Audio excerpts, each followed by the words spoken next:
Hello, nhớ rồi.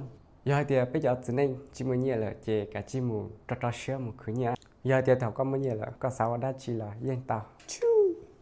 Ta chỉ hay thì một khứ nhớ là trả chỉ của chỉ báo.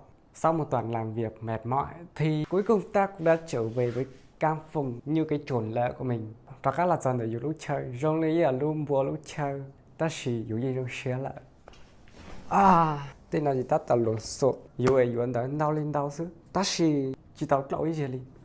Chỉ ở đây nó xứ.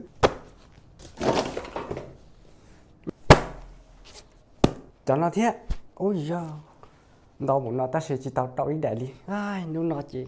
Ôi chà. Nó chỉ nhớ nó. Wow, nhà thôi nữa. Nhiều xa. Cụ chế lon để thâu lại số chỉ do cá. Mua tay lên tới nó. Lúc nào mà thâu là bỏ. Để nó khéo ăn nó sẽ có được thiên hạ.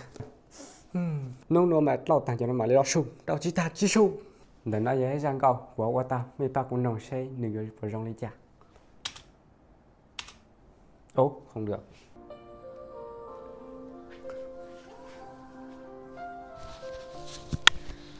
Trao xe cũ ua xua ya ba lù nành coi chỉ mùa kế chờ cho cái nhau nhỏ trao xe bóng các em lúc số chỉ chơi trong chị nên nó chỉ cũng mới chơi AI nữ hô thế này chỉ ở của hô việc đẹp của hô chỉ chơi trong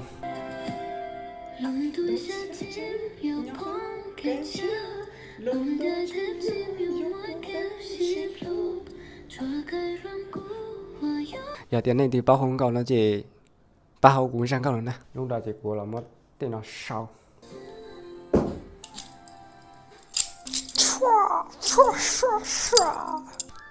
ok lên tới sư nhớ rồi